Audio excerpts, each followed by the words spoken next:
మహేష్ గారు good evening అండి. Good evening sir. Good evening sir.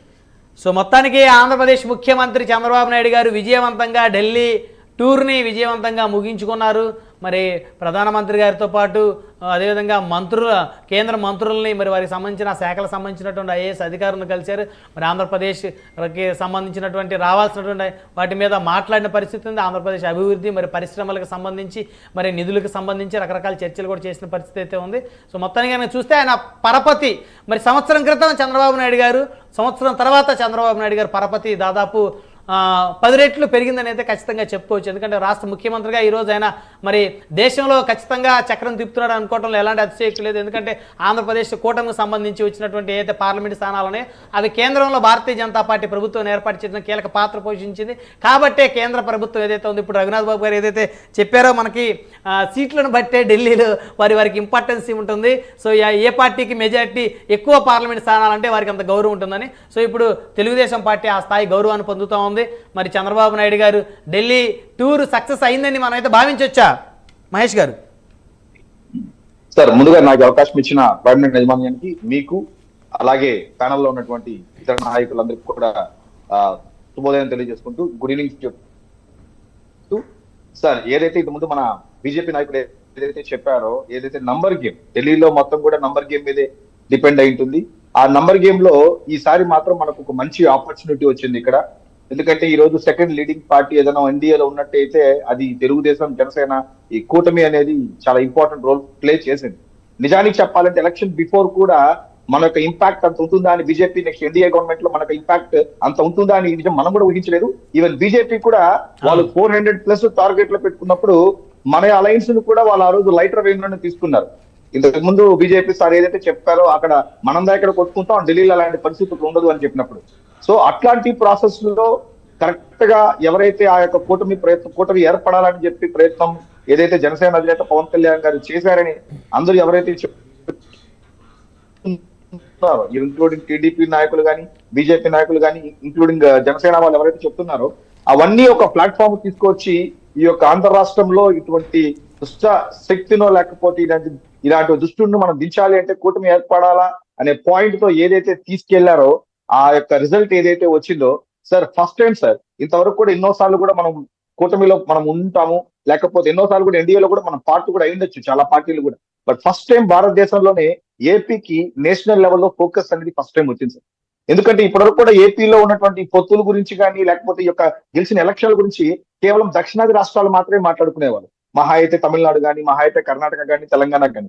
But first time మన యొక్క ఎలక్షన్ దీని తాలూకా రిజల్ట్స్ ఏదైతే వచ్చిందో ఎంటైర్ నేషన్ స్కోప్ అలా రావడానికి కారణం మాత్రం చంద్రబాబు నాయుడు గారు, పవన్ కళ్యాణ్ గారు వాళ్ళు తీసుకున్న సీట్స్ కానీ, తర్వాత వాళ్ళు కోచ్ చేసిన విధానం కానీ, వాళ్ళకి వచ్చిన స్ట్రైక్ రేట్ ఏదైతే ఇప్పుడు చెప్పారో అలాంటి అన్ని విషయాలు కూడా చాలా పాజిటివ్ వెళ్ళాయి. సో దట్ మీన్స్ కేంద్రం కూడా ఏమైపోయిందంటే చివరికి భారతదేశంలో ఈ రోజు మీరు రిపబ్లిక్ ఛానల్ తీసుకున్నా, టైమ్స్ నౌ తీసుకున్నా, ఆల్మోస్ట్ నేషనల్ మీడియాస్ అంతా కూడా ఏపీ యొక్క రిజల్ట్స్ మీద చాలా వరకు ఫోకస్ చేసింది. ఈవెన్ ఆ రోజు ప్రమాణ స్వీకారం ఎవరైతే స్వయాన ప్రధానమంత్రి వచ్చి స్వయాన ప్రమాణ స్వీకారం తీసుకొచ్చారో ఎంటైర్ నేషన్ కానీ మొత్తం ఇండియా అంతా కూడా ఒకసారి ఏపీ వైపు చూడడానికి కారణం అంటే ఎంటైర్ ఇండియా, ఎన్టీ అందరూ కూడా ఈ పక్క చూడడం కానీ, ఈవెన్ మన వాళ్ళు ఎవరైతే అక్కడ ప్రమాణ స్వీకారం చేస్తున్నారో ఆ టైంలో రెస్ట్ ఆఫ్ ఇండియాలో ఎంతమంది ఎంపీలు చేసినా కానీ అంత రెస్పాన్స్ రానప్పటికీ మన ఏపీ ఎంపీలు పర్టికులర్ చేసేటప్పుడు పార్లమెంట్ లో మనకు దొరికిన గౌరవం ఏదైతే ఉందో, సో దట్ మీన్స్ ఈ రోజు ఎన్డీఏ గవర్నమెంట్ నిలబడడానికి దాహోత పడినటువంటి ఆంధ్ర రాష్ట్రం మన కూటమి ఏదైతే ఉందో దానివల్ల డెఫినెట్ గా ఈ రోజు బీజేపీ వాళ్ళు మన మీద స్పెషల్ ఇంట్రెస్ట్ చూపిస్తారు. ఇంకోటి సార్, ఆప్టిమిస్ట్, పెసిమిస్ట్ అని చెప్పి ఇది రెండు ఇంగ్లీష్ లో 2 పదాలు ఉంటుంది. అంటే ఆప్టిమిస్ట్ అంటే ఏంటంటే ప్రతి సమస్యలోనూ కూడా ఒక అవకాశాన్ని ఎత్తుక్కుంటాడు. సమస్య ఉంటుంది, అవకాశం ఎత్తుక్కుంటాడు. సో ఈ రోజు కేంద్రంలో సమస్య ఉంది.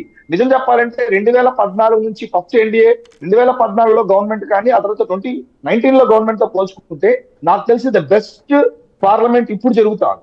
ఎందుకంటే టగ్ ఆఫ్ వార్ ఉంది. ఈ పక్క వీళ్ళు 200 మంది ఉన్నారు. మీరు కూడా చూశారు మొన్న కూడా రాహుల్ గాంధీ కానీ,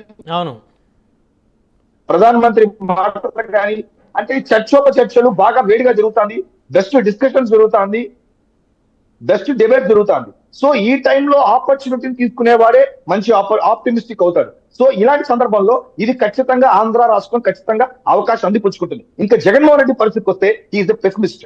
అతను అక్కడ అవకాశం ఉన్నా కానీ అందులో సమస్యను చూశాడు. ఏ సమస్యను చూశాడు? ఆంధ్ర రాష్ట్రం సమస్యను చూడలేదు, తన సమస్యను ఎత్తుక్కున్నాడు. So he is the pessimist. అతను అవకాశం ఏముంది జగన్మోహన్ రెడ్డి గారికి?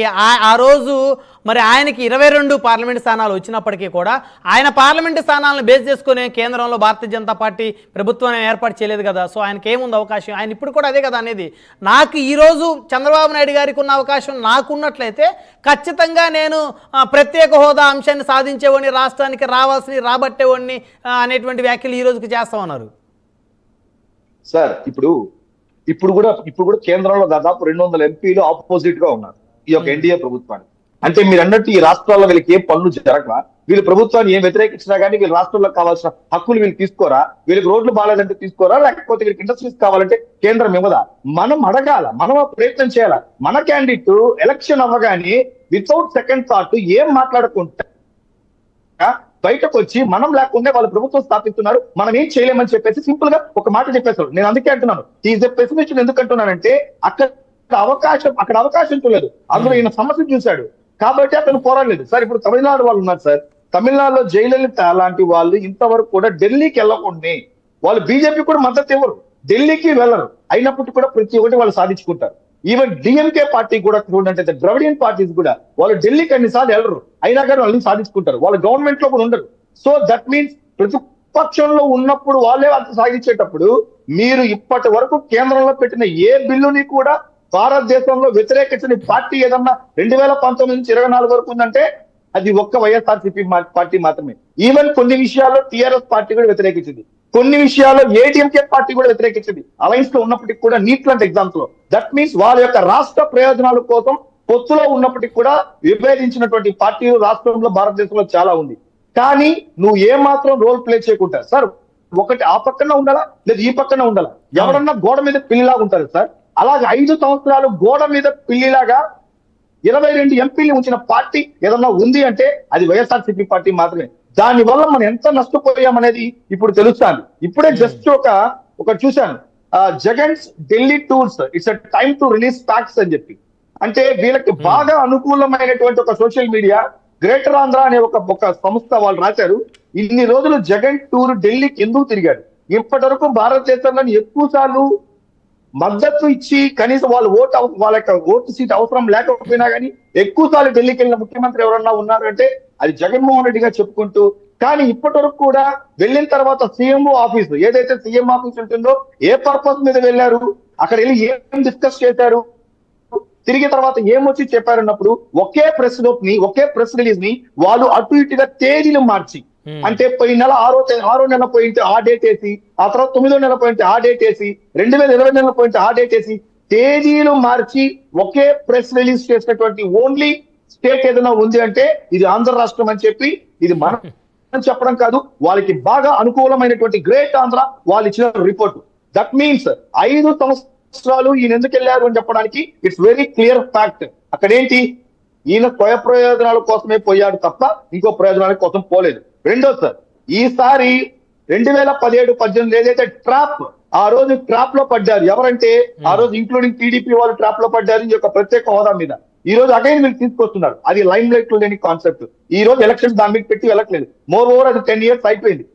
అదే కాకుండా లాస్ట్ 2 days బ్యాక్ ఒక సెంట్రల్ మినిస్టర్ బుందేల్ఖండ్ లాంటి ఒక ప్యాకేజీని మాత్రం ఖచ్చితంగా ఆంధ్ర రాష్ట్రానికి ఆ రోజు ఇచ్చారు, దాన్ని సద్వినియోగం చేసుకోలేదు, తిరిగి దాన్ని మళ్ళా మనం తీసుకోవచ్చిన పాయింట్ తీసుకెళ్లారు. ఇంకా ఈరోజు చూసినట్టయితే సో ఇవన్నీ చూసినప్పుడు వెరీ పాజిటివ్ అనేది సెంటర్ లో క్రియేట్ అయింది.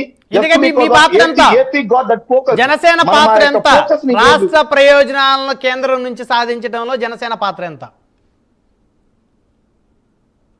సార్ జనసేన ఈ రోజు ఎవరు అవునన్నా కాదన్నా, ఎవరన్నా హట్ అయినా బాధపడ్డా కానీ, బట్ ఈ రోజు స్టేట్ ఇంట్రెస్ట్ కోసం ఆ రోజు నిజం చెప్పాలంటే బీజేపీ వాళ్ళు టీడీపీతో అంత టర్మ్స్ కానీ, టీడీపీకి బీజేపీతో ఉన్న టర్మ్స్ కానీ అంత స్ట్రాంగ్ టర్మ్స్ అయితే లేదు. దానికి సో మెనీ రీజన్స్ కావచ్చు. బట్ ఆ రోజున సందర్భంలో జనసేన అధినేత పవన్ కళ్యాణ్ గారు బీజేపీతో అలయన్స్ లో ఉన్నారు. బయట వచ్చి చంద్రబాబు నాయుడు గారిని అరెస్ట్ చేసిన తర్వాత బయటకు వచ్చి కనీసం కేంద్రం ఏమనుకుంటుందో అయినా పర్వాలేదు, స్టేట్ ఇంట్రెస్ట్ కోసం మనం పొత్తుతోనే వెళ్ళాలని చెప్పి ఒక స్టేట్మెంట్ ఏదైతే ఇచ్చారో దాన్ని మన నడలో పొత్తు పెట్టుకొని ఇక్కడ తెలుగుదేశం వాళ్ళతో ఎలా ఉంటామని చెప్పి కూడా బీజేపీ వాళ్ళకి ఎవరు మాట్లాడలేదు, వైఎస్ఆర్సీపీ వాళ్ళు మాట్లాడారు. బట్ వాళ్ళందరినీ కూడా కన్విన్స్ చేసి ఢిల్లీకి వెళ్ళినప్పుడు కూడా నాకు ఇన్ఫర్మేషన్ ప్రకారం కొంతమంది నేషనల్ లీడర్స్ కూడా ఈ పొత్తున ఆ రోజు యాక్సెప్ట్ చేయని పరిస్థితి కూడా ఉంది. కొంతమంది ఇదే విషయాన్ని కళ్యాణ్ గారు కూడా కొన్ని సందర్భాల్లో చెప్పారు. బట్ అఫ్ కోర్స్ ఆ రోజున సిచ్యువేషన్స్, ఆ రోజున్న ఫ్యాక్ట్స్ అందరూ కూడా మాట్లాడుంటాం, అందరూ కూడా సందర్భం పట్టి మాట్లాడుంటాం. సో దాన్ని అన్ని కూడా తెక్ చేసుకొని కన్విన్స్ చేసి ఏదైతే ప్లాట్ఫామ్ తీసుకొచ్చారో ఆ తర్వాత ఏదైతే ఈవెన్ 24 సీట్లు వచ్చినప్పుడు కూడా ఆ 3 సీట్లు కూడా తగ్గించుకొని 21కే పడినప్పుడు కూడా జనసేన పార్టీ చాలా ఇబ్బందులు పడినా చాలా తక్కువ మాటలు అనిపించుకున్నప్పటికీ కూడా స్టేట్ ఇంట్రెస్ట్ కోసం నిలబడిన వ్యక్తి కాబట్టి చంద్రబాబు నాయుడు గారు కూడా ఈ రోజు అట్మోస్ట్ ఇంట్రెస్ట్ ప్రతి విషయంలోనూ పవన్ కళ్యాణ్ గారు కూడా ద బెస్ట్ ప్రియారిటీ అన్ని ఇస్తున్నారు. సో ఈ రోజు ఈ యొక్క ఇంపాక్ట్ ఎందుకుండదు సార్, లేకపోతే జనరల్ గా రాజమౌళి లాంటి వాళ్ళు సినిమాల్లో హీరోలకు ఎలివేషన్ ఉంటుంది సార్, పుష్ప లాంటి సినిమాల్లో డైరెక్టర్స్ హీరోస్ ఎలివేషన్ ఇస్తారు సార్. కానీ భారతదేశంలోనే ప్రధానమంత్రికి యూకేలో, ఆస్ట్రేలియాలో, యుఎస్ లో ఎలివేషన్ ఇస్తారు మోడీ గారి గురించి. బట్ ఎంత గ్రేట్ అంటే first time in the parliament, in the history of the parliament మొట్టమొదటిసారిగా భారతదేశ ప్రధానమంత్రి ఈయన పవన్ కాదు తుఫాన్ అనే ఒక మాట ఎప్పుడైతే చెప్పారో దట్ మీన్స్ ఆయన దాన్ని కల్లారా చూశారు. సో కాబట్టి ఆయనకు ఆల్రెడీ మోడీ గారితో ఉన్నటువంటి పరిచయం కావచ్చు, ఆయన ఎప్పుడు పోయినా కానీ స్టేట్ ఇంట్రెస్ట్ గురించి కాబట్టి ఈ రోజు ఆ రెస్పెక్ట్ గానీ మన స్టేట్ కున్న, ఎందుకంటే ఈ విషయంలో నేను కూడా పవన్ కళ్యాణ్ కూడా మొదటి తేదీ పెన్షన్ చాలా గ్రేట్ సార్. కొన్ని విషయాలు మనం నాయకుడిని యాక్సెప్ట్ చేయాలి. ఒకటో తేదీ పెన్షన్ ఇవ్వడానికి నిజానికి నేనైతే కూడా కొంత టైం తీసుకునే ఉండేవాడిని ముఖ్యమంత్రి అయితే.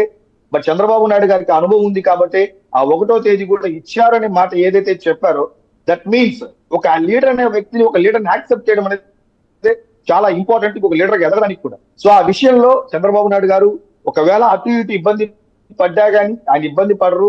ఆయనకు ఉన్నటువంటి స్కోప్ లో పవన్ కళ్యాణ్ జనసేన పార్టీ నుంచి ఆ సపోర్ట్ అయితే మనకు బలంగా ఉంటుంది కేంద్రం నుంచి అని మాత్రం మనస్ఫూర్తిగా మేము జనసేన